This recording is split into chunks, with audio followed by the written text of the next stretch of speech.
Budget వేరియేషన్లో ఎంత difference వచ్చింది అప్పటికి ఇప్పటికి? అంతేనండి, ఆ 20% వేరియేషన్. అంటే మీకు ఇప్పుడు బిజినెస్ ఇప్పుడు మీకు తెలియదే ఉంది, డిమాండ్ని బట్టి ఆర్టిస్ట్ డిమాండ్ బట్టి వాళ్ళ రెమ్యునరేషన్లు మారుతుంటాయి. అంతేగాని ఇంకా మీకు అదనంగా ఓటీటీలు వచ్చినాయి, కోర్స్ బిజినెస్ సోర్స్లో వచ్చినాయి. అదే. బట్ ఇంత అంటే ఒక్కసారి కరోనా తర్వాత మనకి వచ్చిన ఆ బిజినెస్ ఆపర్చునిటీస్ కానీ, అంటే ఓటీటీకి మంచి ప్రైజెస్ రావటం, దాన్ని బట్టి యాక్చువల్గా కరోనా తర్వాత ప్రొడక్షన్ కాస్ట్ అనేది కంట్రోల్ ఉండాలి. బట్ వేరేస్ ఇప్పుడు చూసుకుంటే అసలు కంట్రోల్ అనేది లేకుండా అదుపు తప్పి మరీ ప్రొడక్షన్ వ్యయం అనేది పెరిగిపోయింది కూడా.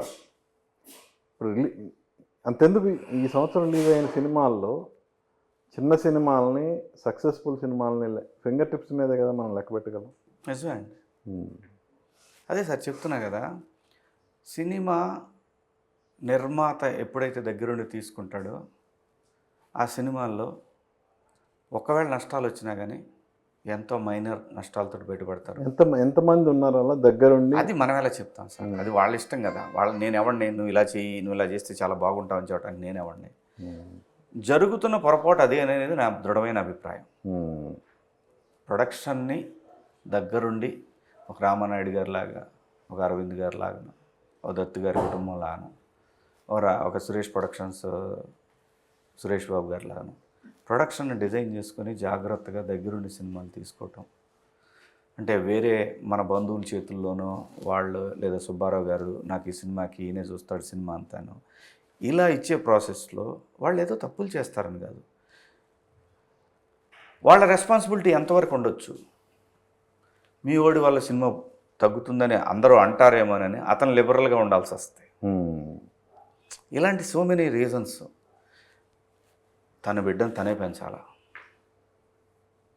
అప్పుడు మాత్రమే పద్ధతిగా నడుస్తుంది వ్యవస్థ. మన బిడ్డను ఇంకోటికి అప్పచెప్పి నువ్వు వీడిని కొంచెం పెంచురా బాబు అని చెబితే దానికి అంతే రిజల్ట్స్ ఇలాగే ఉండొచ్చు. గతంలో 1.5-2 కోట్లు అయ్యే సినిమా ఇప్పుడు దాదాపు 20 కోట్ల దాకా అవుతుంది.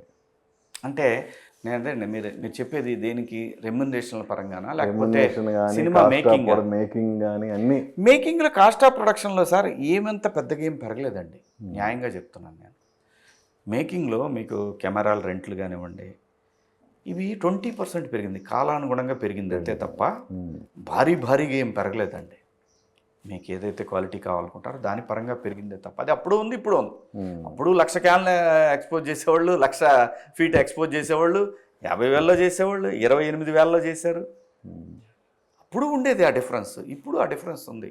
ఇప్పుడు అంతా డిజిటల్. బట్ ద థింగ్ ఏంటంటే ఇదే, మన అజమాయిషి సినిమా మీద లేకపోవటం వల్ల, సాయంత్రం షూటింగ్ అయిపోయినాక 1 గంట దాని మీద కూర్చోలేకపోవటం వల్ల, అసలు దేనికి అవుతుంది ఇంత అనేది అసలు హోంవర్కే జరగకపోవటం వల్ల, కాంబినేషన్లు దొరకగానే ఎక్కి చేసి ఇదనగానే అటు పంపించేసి ఎవరో చేసేసి ఏదో చేసేసి ఇలా దీంట్లో పోనీ ఈ పెద్ద నిర్మాతకి ఏం మిగులుతుందిరా బాబా అంటే లాస్ట్కి వచ్చేసరికి రిలీజ్ ముందు రోజు ప్రాబ్లమ్స్.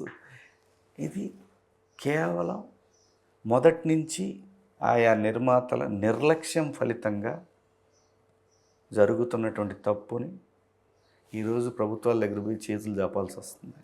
వాళ్ళు చెప్పండి రావద్దు మా దగ్గర, కానీ ఆ పరిస్థితి వల్ల రేట్లు పెరిగిపోయిన, ఆడియన్స్ దూరం అవ్వాల్సి వస్తుంది.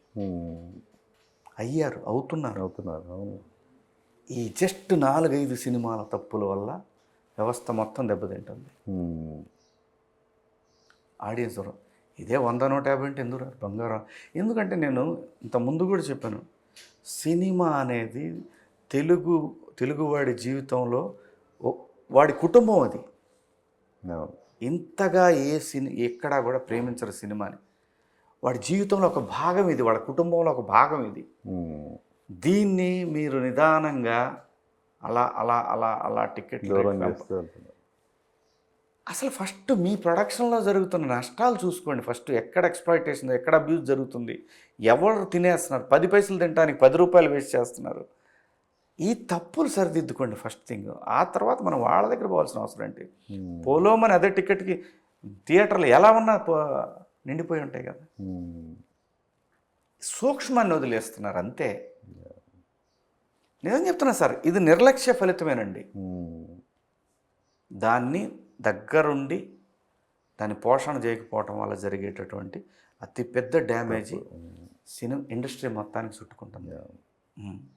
ప్రేక్షకుడు దూరం అవుతున్నారు. ఎంతవరకు వచ్చింది మీ సినిమా అది? అయిపోయిందండి, కాపీ కూడా వచ్చింది, సెన్సార్ కూడా అయిపోయింది. ఎప్పుడు రిలీజ్? పండగలు నాకు సార్, అది వాళ్ళు డిసైడ్ చేస్తారు. ఈ రివ్యూ ఓకే. సో దాని తర్వాత మరి ఏ సినిమా వస్తాం మరి తెలీదు నాకు. ఉమ్. మెజారిటీ అఖిల్ బాబు సినిమా, అది పెద్ద క్యారెక్టర్, ఓకే. చాలా ఎక్కువ రోజులేదు అసలు. అది పెద్ద క్యారెక్టర్. దాని తర్వాత షణ్ముఖ్ సినిమా ఒకటి వస్తుంది, ఓకే. నేను భూమిక చేస్తున్నాను. ఓ.